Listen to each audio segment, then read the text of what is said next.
Sir नमस्कार। नमस्कार। Sir क्या नाम है आपका? मेरा नाम मूलचंद पालीवाल है जी। मूलचंद जी कहाँ से आए हैं आप? मैं द्वारका मोड़ नई दिल्ली से आया हूँ। सर क्या करते हैं आप? मैं नेशनल लॉ यूनिवर्सिटी दिल्ली में एज ए सेक्शन ऑफिसर काम कर रहा हूँ।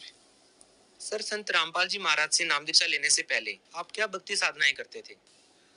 सर मैं भक्ति साधना जो जगत में होती है, जैसे शुरुआत से मैं बजरंगबली की बहुत भक्ति करी मैंने। हर मंगलवार व्रत रखता था और मैं 3-4 बार सालासर पैदल यात्रा भी करी मैंने। उसके बाद मैं गुड़गांव आया तो वहाँ पे मैंने साईं बाबा की भक्ति करी, यानी व्रत रखता था, शिव जी को जल चढ़ाता था। उसके बाद मेरी शादी हुई। शादी होने के बाद मेरी पत्नी, जो कि दुर्गा को बहुत ज्यादा मानती थी, तो हमने नवरात्रि के व्रत रखे 7-8 साल, और जो भी बताते थे वो सारी सेवा करते थे। हिंदू धर्म में प्रचलित तमाम साधनाएं आप कर रहे थे, तो हमारा सवाल ये है आपसे कि फिर आपने संत रामपाल जी महाराज जी से नाम दीक्षा क्यों ली? सर जी, जो भी पूजा करे थे, एक वो उनसे हमें कोई लाभ नहीं हुआ। उन पूजाओं से एक तो मानसिक लाभ चाहते थे, वो नहीं था। आर्थिक लाभ चाहते थे, वो नहीं था।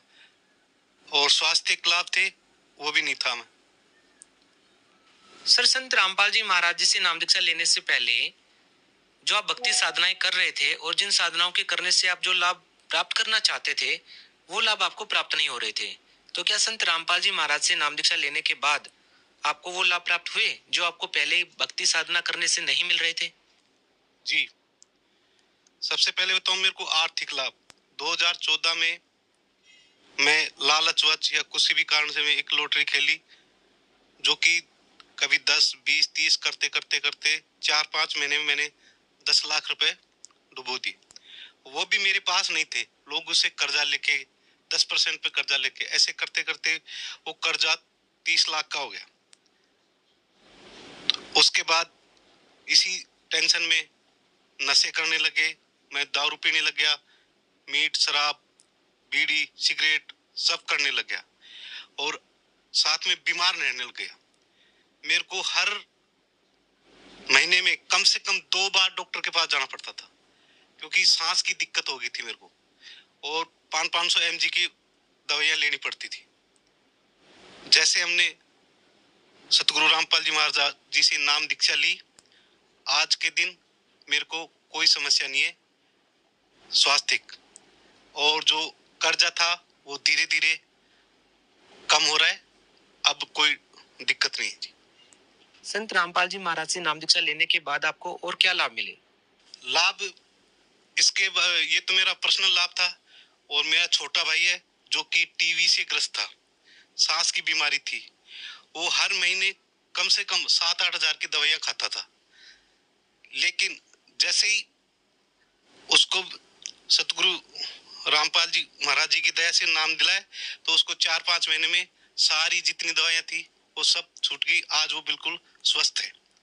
उसके साथ जो छोटा भाई है, उसकी वाइफ को भूत प्रेत की दिक्कत थी, वो पूरी पूरी रात ना सोने देती थी ना सोती थी, लेकिन जैसे ही सतगुरु रामपाल जी महाराज जी से दीक्षा ली, आज वो बिल्कुल ठीक है, और पूरा परिवार अच्छे से स्वस्थ है। और सब, वो भी पैसे से बहुत परेशान रहता था, आज वो भी ठीक है। सर संत रामपाल जी महाराज जी से नाम दीक्षा लेने के बाद आपने बताया कि आपको बहुत सारे लाभ मिले, तो हमारी शंका ये है सर कि क्या यदि आप किसी और संत से जुड़ते तो क्या आपको लगता है कि आपको तब भी ये लाभ मिल सकते थे? सर, और संतों में और यहाँ पे सबसे बड़ा अंतर यह है कि जैसे हम कोई खेल खेलते हैं तो उसमें नियम होता है, तो और संतों से, जैसे मेरे घर वाले राधा स्वामी भी जुड़े हुए हैं, मेरी सिस्टर जय गुरुदेव शिव जुड़ी है, लेकिन वो गुरु बना रखे हैं, पर साथ साथ वो सारी पूजाएं भी करते हैं। उनका कोई वो नियम नहीं है।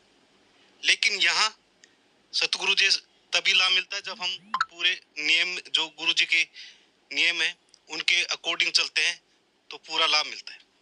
सर इसके पीछे आप क्या कारण मानते हैं कि आपके रिलेटिव जो साधना कर रहे हैं उस साधना के करने से उनको कोई लाभ नहीं मिल रहा है, और आप जो साधनाएं कर रहे हैं उन साधनाओं के करने से लाभ मिल रहा है? सर, गीता जी के अध्याय नंबर 17 श्लोक नंबर 23 में साफ साफ लिखा है कि ओम तत् सत।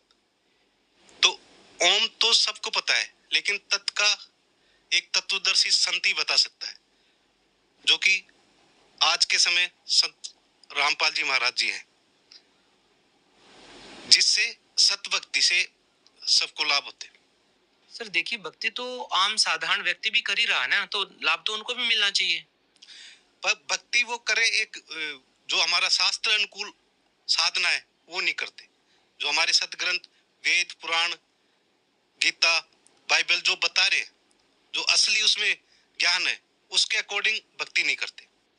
आप ये दावा कैसे कर सकते हैं कि जो अन्य जो साधक हैं, जो हिंदू धर्म में प्रचलित साधनाएं जो कर रहे हैं, वो शास्त्रों के अनुसार नहीं है, और जो आप जो साधनाएं कर रहे हैं वो शास्त्रों के अनुसार हैं? जी, गीता जी में कहीं भी ये नहीं लिखा कि हमें भूखा रहना चाहिए, व्रत करना चाहिए, या किसी तीर्थ स्थान पे जाना चाहिए, या रोज रोज नए देवताओं की पूजा करनी चाहिए। ये कहीं पे भी नहीं लिखा।